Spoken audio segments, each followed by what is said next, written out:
Come on to my house, my house. I'm gonna give you candy. Come on to my house, my house. I'm gonna give you an apple and a plum and an apricot or two. Hey. Welcome to Food for Thought. Join us for a thought-provoking glimpse into the world of the food that we savor. Meet the women and men who are growing it, foraging for it, raising it, cooking it, and who share it with the rest of us. Today's guest is Henry Robertson from Henry's Olives. These are cayenne garlics, fresh cayenne peppers. Thank you, Jacques and Amy. They grow for Henry's Olives. And I'm making up a mix that's going to hopefully be kind of spicy of Jacques and Amy's cayennes, and Dean and Missy grow a lot of peppers up in Maple Creek. Well, Henry, tell us a little bit about your background, because you've done lots of different things. You're one of those kind of quintessential people. When I say Humboldt County has the most interesting people, I always think of you, because you've done a lot of things. I met you in woodshop class. You were my woodshop instructor. I know. Yeah. What other things have you done? That was a long time ago. I've been a chef, art teacher, a history teacher. That's a stretch. There's a lot of desperation in Humboldt County, and that's what drives people to do more than one job. And luckily, I can do more than one job. So I've been able to supplement my income. When I was doing woodworking, I was cooking at City Grill. I was an instructional aide at Cutton Elementary School. I've often had 3 to 5 different jobs going on. And then I was teaching at night at College of the Redwoods, woodworking. Mm-hmm. So now I'm really happy that I only have 2 or 3. So I guess I was romanticizing your life. Yeah, I'm lucky to have talents that allow me to do a few different things. I'd really rather not have to. And how did you get started with the olives? We used to have a place in Salyer, and as soon as we bought it, CR asked me to teach this night furniture making program. They were opposite directions. So the dreams I had of moving to Salyer and raising herbs and, doing that, planting olive trees, just kind of really made no sense, because that was a good job. And it was mostly what I was focused on at the time. Where we're standing right now was at my wood shop. My table saw was right here. Uh-huh. So that made sense to go with the CR thing, and it lasted, I think, 4 years, good while it lasted. So we were coming back from Salyer. Every weekend we drove up there, and then Sunday late afternoon we drove back. And we'd always stop at the co-op in Arcata and buy our groceries for the week.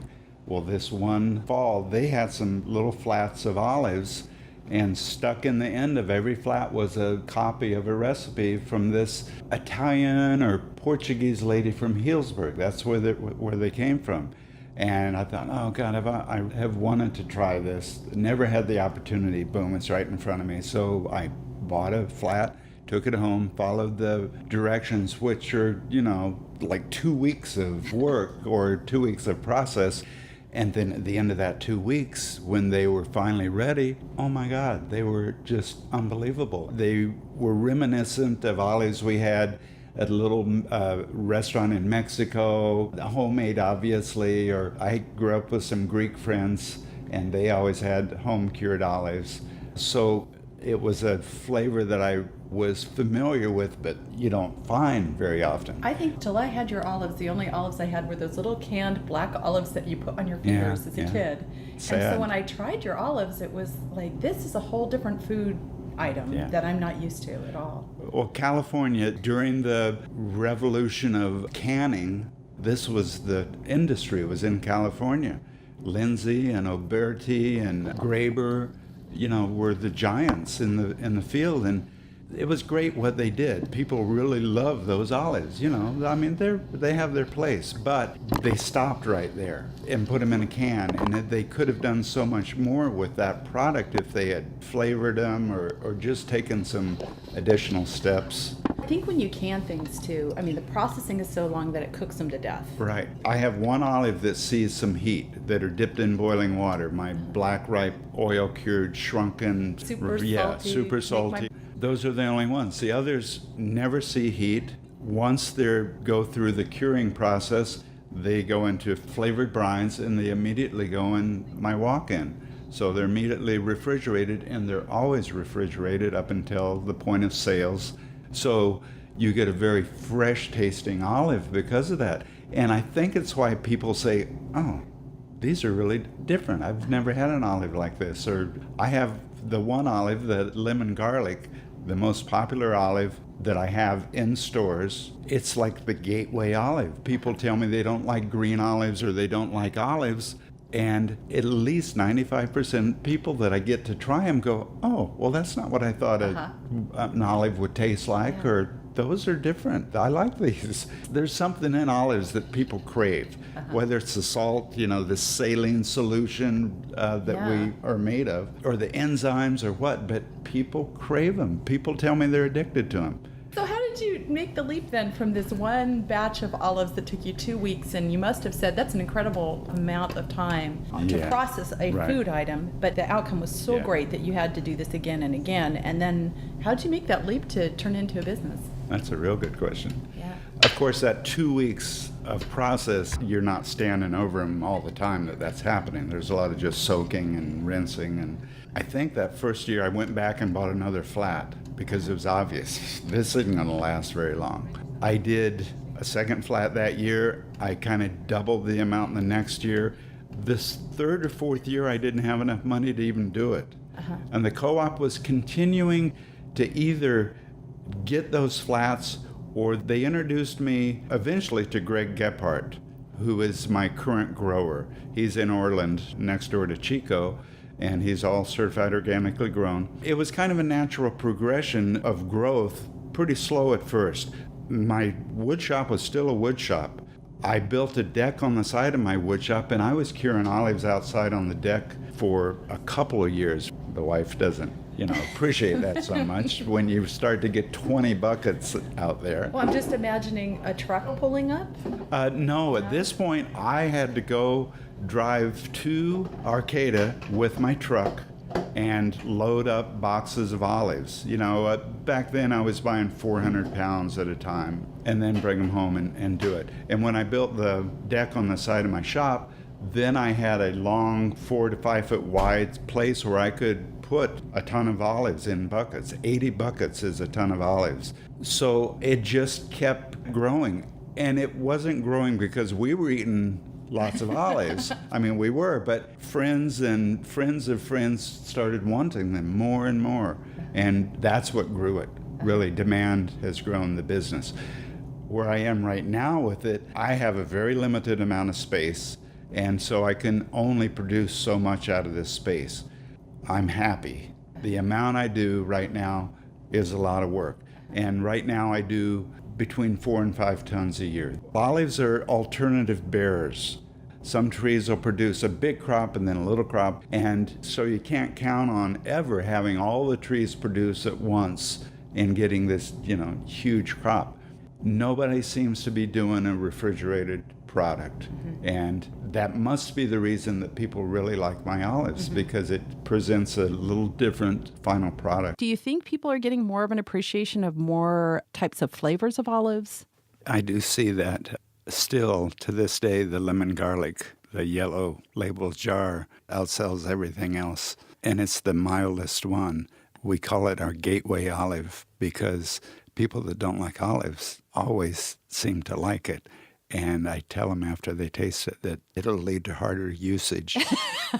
And you'll move them up. And I see that happen. I can't give them a Kalamata right away, or it might just totally scare them away from the whole thing. But I do see they finally start liking brine-cured olives, things that have a little bitter edge maybe to them, or a real intense flavor.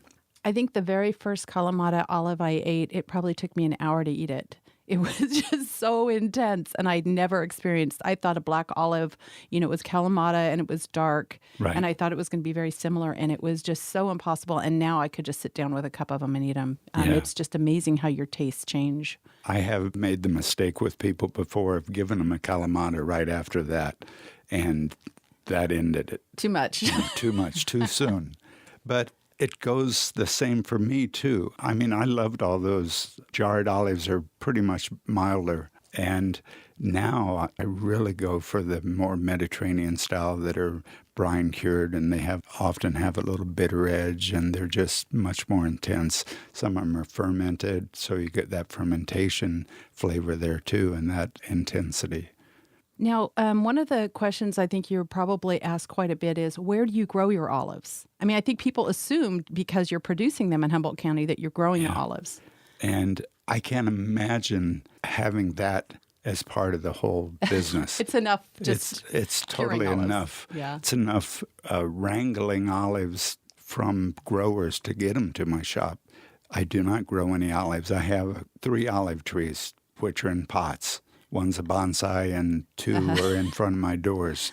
And they don't produce anything in Humboldt County. But olives can be produced in Humboldt County. Willow Creek, that area in southern Humboldt, a lot of people have put in oil olives in southern Humboldt as well as the Willow Creek area. And I do get some olives from Gwinnett Vineyards. Sharon and David have a little over 100 trees, oil varieties, Italian oil varieties. And I've been curing those since the first olives came on the trees. The first time we cured them was 2/3 of a gallon. I mean, it was great fun. It was very easy. It's a specialty item. A specialty item. And now, the last couple of years, we did about 17 5-gallon buckets. Oh, okay. And this year, their crop is huge. And it's the first year that oil is going to be made from them. The Gwinnett's bought a press last year. Okay. There's a lot of things can affect an artisan product like yours. I'm thinking, just what are the olives like from year to year? What's the weather like? What's the soil where they're grown? Just a lot of different factors. How is that in trying to make a semi-consistent product? It's a dance. It is. It's always, that's a big concern every year. This time of year, I get a little stressed out because I have one main producer in Orland. And this year, there's been some issues with the olives. Fruit set has been much lighter. I've been told by other growers, too, that it's just not a good year for olives over there. And I'm not sure exactly why. We are seeing global warming trends, and that's affected the valley. And California's been in a drought situation for several years. That doesn't help the size production. Olives like water to size up, for table olives especially. And there is a pest, one major pest for olives they call simply the olive fly, and it has really devastated certain areas of Northern California. Mm-hmm. And I think when olives don't meet your standards, I mean, you don't have a huge factory where you've got air blowing out the ones that aren't, the right ones. There's a lot of handwork in the work that you do. Yeah, it's all handwork. Yeah. Olives, whether they have an olive fly in them or for some other reason, wind damage, we try to present olives that look nice as well. People like to pick something up and, not be grossed out about it. Of course. So we do our very best to, put out a good product. So there's a lot of hand sorting when there are issues. Sometimes I feel like I've seen every olive that goes through the place. I think I've seen you at work, and I think sometimes you've handled every olive at least once. Yeah. If I don't see it, there's the last chance is when they're getting jarred up, and whoever's doing the jarring, my wife or someone else, they see it at that point because every olive's going right in front of their eyes, going in that jar. Right. So a few get pulled out then. Yeah, which is kind of nice to have, kind of a more hand operation than something that a machine is doing. You've got some set of eyes on it at each stage of the process to make sure that you're getting a quality product into your containers. And I think another thing I think people don't realize about a small operation like yours is the amount of physical work, because olives weigh a lot. And olives, when they're curing, they're in containers that weigh a lot. And you sometimes have them stacked like 5 levels high. Individually, they don't weigh very much. But oftentimes they come delivered in 40 to 60-pound boxes. And as we're getting older, we're putting less in the boxes, both my main grower and myself. So it's a little easier, and those have to get dumped into a vat or into a bucket. And if I do a full vat, I only do 500 pounds in a vat. That's 20 5-gallon buckets. So you're handling that weight so many times. By the end of that cycle of that 500 pounds, you've probably moved 4 tons. No need to go to the gym. Okay. So I see you at a lot of the farmers markets, and it seems like that's a great way to introduce people to your product and to you, because they get to meet the person who's curing the olives each and every time you're out there. It seems like you've met a lot of people, you've become friends with a lot of people through your olive business.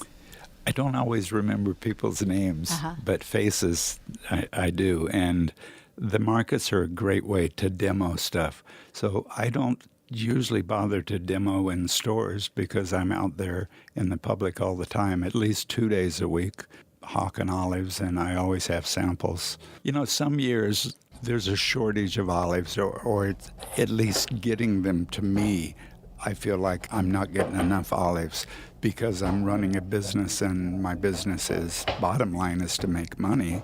I'll do other things. I started doing sauerkraut. I have a fig balsamic sauce, and I do preserved lemons. And all those were kind of natural progressions. I use lemons in my products, so lemons were around. And the balsamic vinegar is the only product I have besides herbs and spices that is not domestic, that is not Northern California even. Mm-hmm. So you really try to source locally. I do. And you have with your sauerkraut. All the batches of sauerkraut I've made have been either Eureka, Arcata grown, or Willow Creek grown. Mm-hmm. We have great producers of cabbage and greens and so many good things here. Right. And I've seen you pick the lemons off your tree for some of your products. We do. Sometimes we do Meyer lemon infused oil. We have 3 big trees on the south side of our house, and they produce so incredibly well. And a few olives, too. Okay. Well, this is Jennifer Bell, and I've been talking with Henry Robertson, owner of Henry's Olives. Thank you so much, Henry. Yahoo! Grapes and the cakes, hey, come on to my house, come on. If you have any questions or comments about this program, please call the listener comment line at 826-6089. You can hear this broadcast again at the KHSU website under archived programs at khsu.org. This program is also available on iTunes. Food for Thought is produced in the KHSU studios located at Humboldt State University. Our engineer is Jessica Eden, and producer is Jennifer Bell. Join us again next Friday on KHSU for another edition of Food for Thought during the KHSU homepage. Missed that. Okay, Good morning. This is the Sauerkraut Workshop with Jennifer Bell.